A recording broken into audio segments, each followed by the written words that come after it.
Samantala, kasalukuyang nagsasagawa ang Office of the Ombudsman ng Physical Inventory. Layo nito na matiyak na mabilis na maaksyonan ang mga reklamong nakahain sa ahensya. Yan ang ulat ni Rod Lagusad.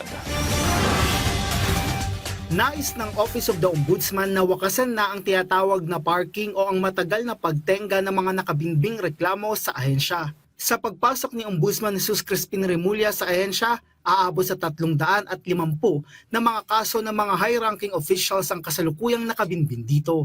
Ayon kay Assistant Ombudsman Miko Clavano, ang pinakamatagal nilang nakita ay nasa 12 taon.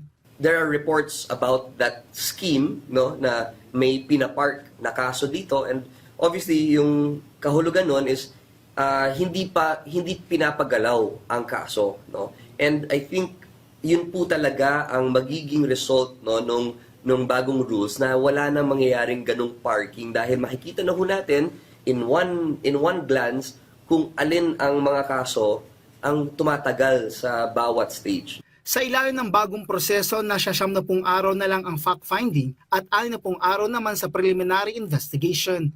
Sa kasalukuyan, nagsasagawa ng physical inventory ang Office of the Ombudsman sa lahat ng mga nakabinbin na kaso sa lahat ng opisina nito sa buong bansa.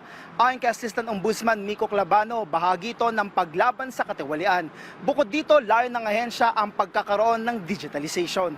Sa pamamagitan nito, agad nang makikita ang estado ng mga kaso mula sa evaluation stage, fact-finding, preliminary investigation at maging sa mga kaso na nakahain na sa korte. We wanted to make sure that we had a good grasp of our inventory para malaman ho natin kung ano yung mga kaso na kailangan pang i-resolve.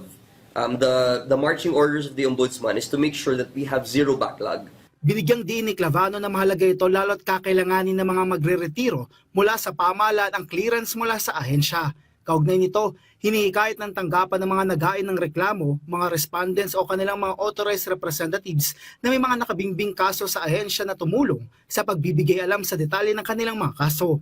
Ang huling araw ng pagsusumite ng detalye ay sa June 19. Rod Lagusad, para sa Pambansang TV sa Bagong Pilipinas.